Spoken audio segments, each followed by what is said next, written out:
Alors, il faut qu'on se le dise, l'automatisation, ça a complètement changé. Fini les petits scripts qui se contentent de répéter bêtement les mêmes clics. Non. Aujourd'hui, ce qu'on construit, ce sont des véritables cerveaux numériques pour nos boîtes. Des systèmes qui ne font pas qu'exécuter des ordres, mais qui pensent, qui réagissent, qui s'adaptent. Bienvenue dans le monde de l'automatisation intelligente. C'est la question qui va vraiment nous bouder tout au long de cette exploration. Imaginez une seconde. Et si nos outils pouvaient vraiment penser? Pas juste exécuter une tâche, mais prendre des initiatives. C'est ce changement radical de perspective qu'on va décortiquer ensemble. Voici notre feuille de route. On va démarrer tranquillement avec les fondations, histoire que tout le monde soit sur la même page. Puis, on découvrira N8N, l'outil qui va tout connecter. Ensuite, on verra comment pimenter un peu nos processus pour les rendre plus malins, avant de plonger tête la première dans la révolution des agents IA. Et on terminera, bien sûr, en se demandant ce que tout ça change pour notre future collaboration avec les machines.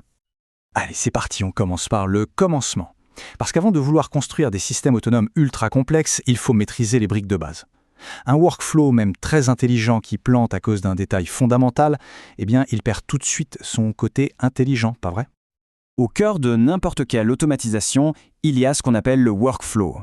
Le plus simple, c'est de l'imaginer comme une recette de cuisine numérique. C'est une séquence d'étapes, bien logique, bien ordonnée. Ça peut aller de 2 petites étapes, genre envoyer un email de bienvenue, à plus de 100 étapes pour gérer une commande client de A à Z. Mais le principe, lui, il ne change jamais. C'est la colonne vertébrale de tout le système. Et cette fameuse recette, elle se compose finalement de seulement 2 ingrédients fondamentaux. Le premier, c'est l'étincelle, le point de départ qui met le feu aux poudres. On l'appelle le déclencheur. Le second, ce sont toutes les actions qui vont en découler, les nœuds. Un début et une suite d'actions. C'est à la fois aussi simple et aussi puissant que ça. Le déclencheur, donc, c'est vraiment l'étincelle. C'est l'événement qui va mettre toute la machine en marche. L'analogie avec la conduite, elle est parfaite pour ça. On voit les feux stop de la voiture de devant. Et ça, c'est le déclencheur qui initie l'action de freiner. C'est aussi simple que ça. Et il y a une règle d'or vraiment à bien avoir en tête. Un seul et unique déclencheur par workflow. Pourquoi? Pour éviter le chaos, tout simplement. Ça garantit que le processus démarre toujours de manière prévisible et contrôlée. Alors concrètement, un déclencheur, ça peut être plein de choses. Ça peut être quelqu'un qui soumet un formulaire sur un site web, ça peut être une heure précise, genre tous les matins à 8 heures pour envoyer un rapport, ça peut être la réception d'un message, ou même une action manuelle, comme appuyer sur un bouton dans une application. Ok, donc après l'étincelle du déclencheur, viennent les actions. Les fameux nœuds. Chaque nœud, il faut le voir comme un ouvrier super spécialisé. Son job, c'est de prendre des données et de les transformer. Par exemple, il peut prendre une information toute simple en entrée, disons une adresse email, et la transformer en un profil client super complet, enrichi avec des infos trouvées sur le web. C'est vraiment là que la magie opère. Bon, maintenant qu'on a compris la partition, les déclencheurs et les nœuds, il est temps de rencontrer le chef d'orchestre. Et c'est là qu'intervient N8N. Attention, ce n'est pas juste un outil de plus, c'est le hub central, celui qui va forcer toutes nos applications à jouer la même symphonie, même si, à la base, elles ne parlent pas du tout la même langue. N8N, c'est une plateforme qui nous vient d'Allemagne. Et comme beaucoup de produits d'ingénierie allemande, elle est conçue pour être puissante et fiable. Alors oui, soyons honnêtes, sa courbe d'apprentissage est un peu plus raide que celle de ses concurrents.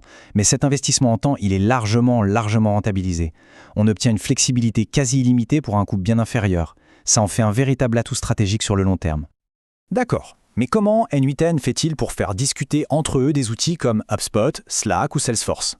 Le secret, ce sont les API. Et pour piger ce que c'est, l'analogie du restaurant est juste parfaite. Imaginez, N8N, c'est le client qui passe une commande.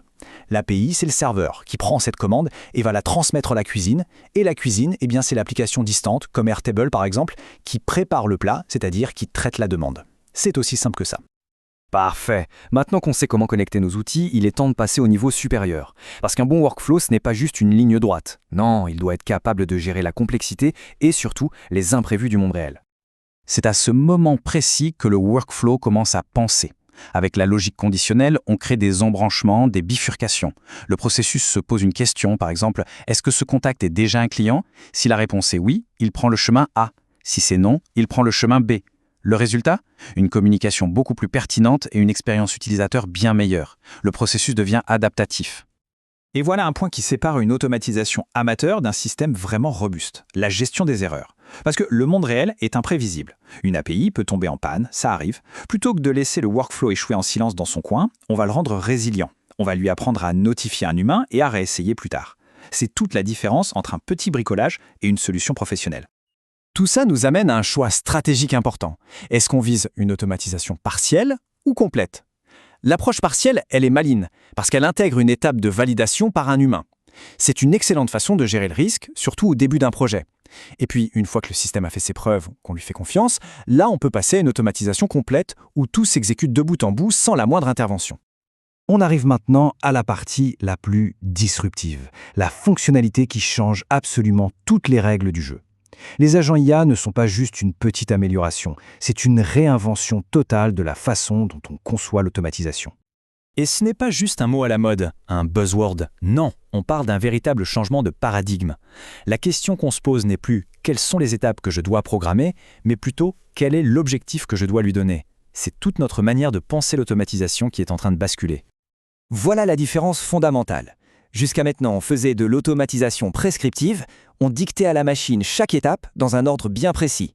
Avec les agents IA, on passe à l'automatisation délégative, c'est-à-dire qu'on donne un objectif à une intelligence autonome et on la laisse déterminer elle-même les meilleures étapes pour y arriver. Ce qui est fascinant, c'est ce concept de boîte à outils. On ne programme plus une séquence rigide, non, on donne à l'agent IA un accès à un ensemble d'outils, Airtable, Gmail, OpenAI, etc. Et on lui dit « voilà ton objectif, maintenant utilise ces outils comme tu le juges nécessaire pour l'atteindre ». C'est un peu comme donner une mission à un stagiaire brillant en lui donnant accès au bon logiciel. Mais attention, ce nouveau pouvoir vient avec une nouvelle responsabilité. La compétence clé, c'est l'art du prompting. C'est la capacité à formuler des instructions qui soient parfaitement claires, précises et complètes. Pourquoi ? Parce que l'IA est un exécutant incroyablement puissant, mais aussi incroyablement littéral. Le fameux garbage in, garbage out, des instructions nulles donnent des résultats nuls, n'a jamais été aussi vrai. Et cet exemple illustre ça brillamment. Un utilisateur pose une question sur Telegram, le message est transmis à notre agent IA. L'agent, de son côté, de manière complètement autonome, va chercher l'info dans la base de données Airtable et enfin, il synthétise une réponse et la renvoie à l'utilisateur sur Telegram. Tout ça sans qu'on ait eu à coder une seule ligne de la logique de recherche. C'est assez fou. Alors, qu'est-ce que tout ça signifie pour l'avenir ? Eh bien, on est en train d'entrer dans une toute nouvelle ère de collaboration entre l'humain et la machine. Une collaboration qui s'annonce bien plus intelligente, bien plus intégrée.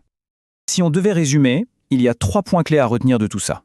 D'abord, maîtriser les fondations, les déclencheurs, les nœuds, la gestion des erreurs, c'est la base de tout système qui tient la route. Ensuite, il faut voir n8n comme ce hub central qui connecte toutes les applications via les API. Et enfin, le plus important, il faut embrasser les agents IA pour faire ce saut, passer d'une logique prescriptive à une logique de délégation.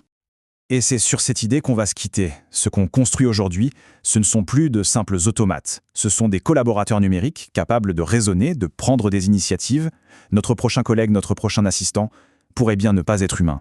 La vraie question, c'est est-ce qu'on est prêt à travailler avec eux ?